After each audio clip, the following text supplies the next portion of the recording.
Hello WhatsApp guys, কী অবস্থা সবার? কেমন আছেন? আশা করি সবাই অনেক ভালো আছেন। ন্যাচারালিভাবে পৃথিবীতে কয়েক বছরের মধ্যে অনেকগুলো দেশ পানির নিচে থাকবে, কিন্তু কোন কোন দেশ তলিয়ে যাবে পানির নিচে তা কেউই বলতে পারছে না। কারণ অনেকের ধারণা বাংলাদেশও এক সময় পানির নিচে তলিয়ে যেতে পারে। 2039 সালে পৃথিবীর অবস্থা কেমন হবে তা এই ফিল্মে দেখানো হয়েছে। এটি একটি জাপানিজ সিফটি মুভি। আজকে আমরা এই মুভিটি এক্সপ্লেনেশন করতে যাচ্ছি। ফিল্মের শুরুতেই গর্তে দেখানো হয়েছে যেখানে পানির স্তর অনেক বেড়ে যায়, কারণ কিছু জায়গা জলে ভরা ছিল এবং তারপরও মানুষ জীবনযাপন করতে বাধ্য হচ্ছে। এরপর আমাদের পরিবারের অন্য সদস্য এবং তারা বন্ধুরা ছিল, যে এক ধরনের আলো চালায় এবং রাশিয়ান লুপে এক ধরনের মেশিন যায়, নাম রেমিট্যাক্সন, যার সাহায্যে যে কোনো একজন ব্যক্তিকে তার পুরনো স্মৃতিতে পাঠানো পাঠাতে পারেন এবং তিনি যাদবকে অনুভব করতে পারেন। এবং সেই সব স্মৃতির জন্য এটি একটি লকারে সংরক্ষণ করে, যার পাসওয়ার্ড নিকিতার গাওয়া একটি গান। ফাল্গুনীকে দেখতে এসেছে তার এক বন্ধু প্রায় এখানে তার দাও থেকে ইমেনি মাধ্যমে তিনি আমার সাথে দেখা করতে আসতেন এবং তারপর তার মাথায় একজন ডিভাইসটি ইনস্টল করে এবং এটি একটি প্যাকে রাখে। কিছু মন্ত্র পাঠ করা শুরু করে, যার কারণে এই সব প্রক্রিয়া শুরু হয়। আপনার সব অপসারণ কুকুরের সাথে দেখা করার পর খুব খুশি হয়। এরপরে আরও অনেক লাইফ ব্যবহার করেন। হ্যাঁ, ফ্যামিলি করতে এসো এমন একটা মেয়ে তার চোখে সঞ্চিত কার্ড দেয়, কারণ সে সবসময় তাদের মনে রাখে, আসে এবং নিতে অস্বীকার করে, কারণ সে তার প্রেমিকের রেমিট্যান্সে সাহায্য করতে চায়। সে ডাক্তারের আলসার ছিল, তার সাথে দেখা করতে আসতেন। স্পর্শের অনুভূতি আছে, কিন্তু এইটো স্মৃতিতে ঘটবে না, তাই সে অস্বীকার করে। মেয়েটি আসে, যার কাছে তার বাড়ির চাবি আছে। অপরাধীরা পরিবারকে কোথায় হারিয়েছে এটা বন্ধ করা হয়েছে, কিন্তু আমার কাছে প্রথম নজরে তাকে পছন্দ করতে শুরু করে, যার কারণে তার সাহায্য করতে সম্মত হয় এবং সে বিষয় এমিনের শুরু হয়, যার পরে না রেলি দুজনই তার স্মৃতির দিকে তাকায়, যেখানে তারা জানতে পারে আমার চাবি আছে। পরে একটি ক্লাবে বাদ পড়েন পরিবার, আর রেফারেন্স বন্ধ হয়। কথা আর নেই, আমাকে আরও দেখতে হবে বলে গানটা শোনার পর ক্লাবে গাইলাম খুশি হয়ে ওঠার কারণ। সে তার গান গায়, মাও তার বর্ণনা করতেন এবং তারপর আমি আসলে পুলিশ ডিপার্টমেন্টে যাই, যারা অপরাধীদের উপর রোমান্স ব্যবহার করেন। নিকো তাদের সম্পর্কে জানতে পারে, তাই করতেন সে নির্লজ্জভাবে সিলভার এবং তার ব্যাটারের সাথে দেখা করে। আসলে সালমানের বিরুদ্ধে অভিযোগ দালানে আগুন ধরিয়ে দেয় যাতে পুড়ে যায় সেই বিল্ডিং, কম দামে কেনা যাবে, আর ভবনে আগুন লেগে কিছু লোক মারাও গেছে। ছেলের বক্তৃতা নিয়ে প্রশ্ন করতে গেল রূপা, আপনি কি মেয়েকে খুঁজে পেয়েছেন? উত্তর হলো মেশনের নাম এবং এই সব। সেখানেও গোপনে এসব কথা শুনেছি। কর্পোরেশন।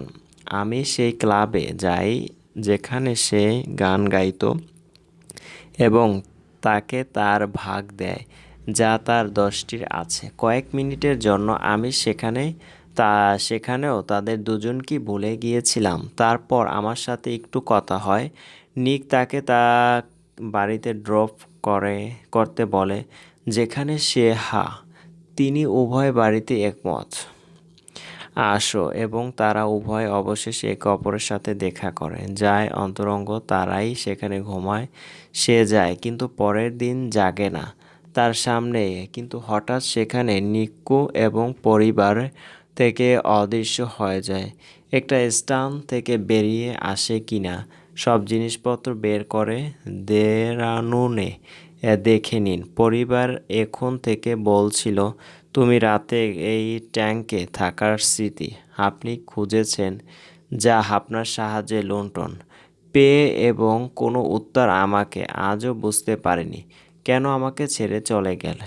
কেন গেলেন এমনটা বলছেন পরিবার। সে তোমাকে ভুলে গেছে এবং সেখানে থেকে আপনাকে সবসময় এই জিনিস করতে হবে। আবার ক্লাবে যায় এবং জিজ্ঞাসা করে যে আমি কিনা সে কি এখানে এসেছে নাকি যথারীতি। পরিবারে এখন শুধুই হতাশা। সে ঘুমিয়ে থাকলে তাকে আবার দেখতে পেত। স্মৃতিতে যায় এবং সেখান থেকে বেরিয়ে যায়। সে এলে কেউ তার দরজায় ধাক্কা দেয়, আর বাইরে তাকালে সে কাউকে দেখতে পায় না। সেখানে তিনি এই আংটিটি খুঁজে পান, যা আমার মনে হয় ওকে আমি কোথাও বলেছি। পরের দিন ঘুম থেকে ওঠার পর বিধয়কে দেখা যাচ্ছে না। দুজনই পুলিশ বিভাগে যায়। সেখানে ফসল নামে এক ব্যক্তির ওপর তাদের ফলের ব্যাংকের নাম বললেই প্রত্যক্ষ হতে হয়েছে এরকম চোরাচালান করত এবং তার সহযোগীদের খুঁজে বের করতে চায়। কিন্তু আপনি জেলে প্রবেশ করছেন, আপনি একটি ক্লাবে হাজির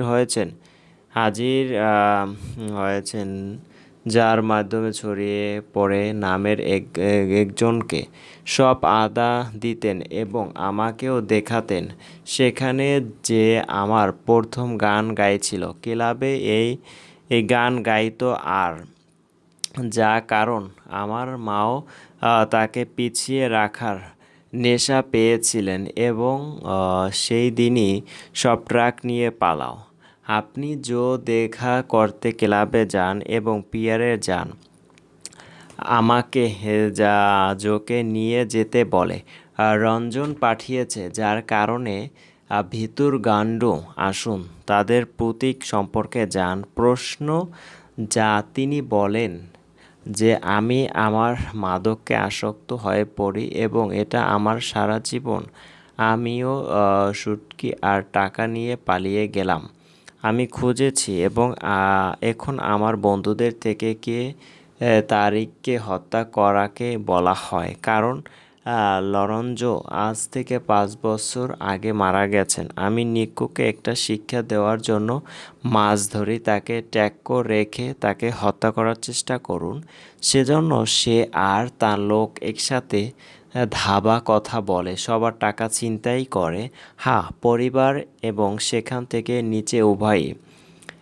যাওয়ার পর সে অফিসে এসে তার পরিবারকে জানায়, এই কারণে শেষবারের মতো তোমার সাথে দেখা করলাম।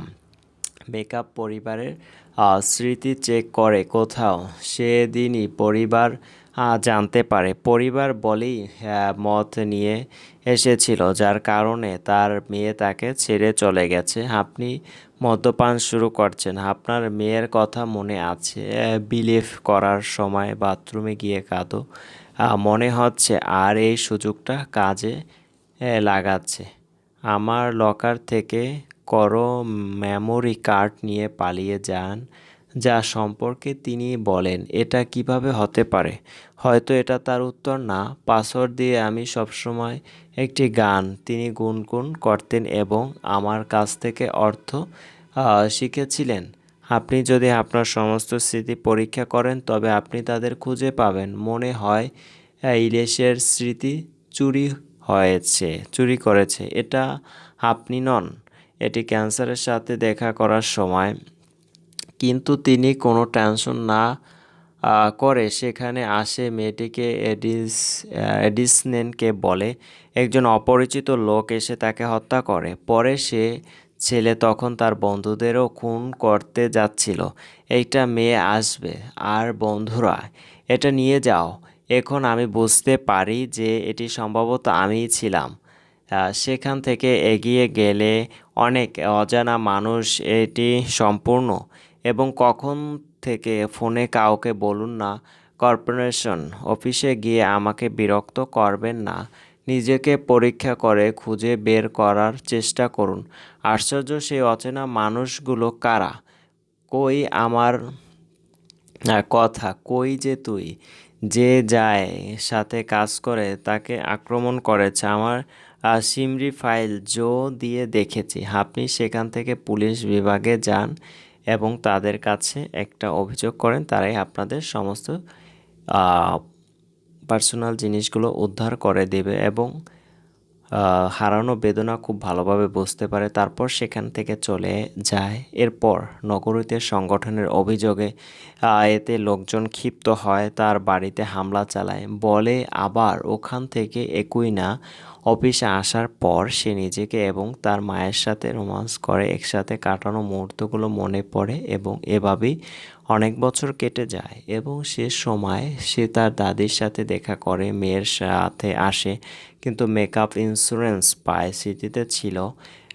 এবং এই মিক্স কিলিং এর সাথে আমি আশা করি সিনেমাটি এখানেই শেষ করবো আজকের মতো। তো মুভি এক্সপ্লেনেশনটি ভালো লাগলে অবশ্যই চ্যানেলটি সাবস্ক্রাইব করে পাশেই থাকবেন, আর যারা অলরেডি চ্যানেলটি সাবস্ক্রাইব করেছেন তাদেরকে অসংখ্য ধন্যবাদ।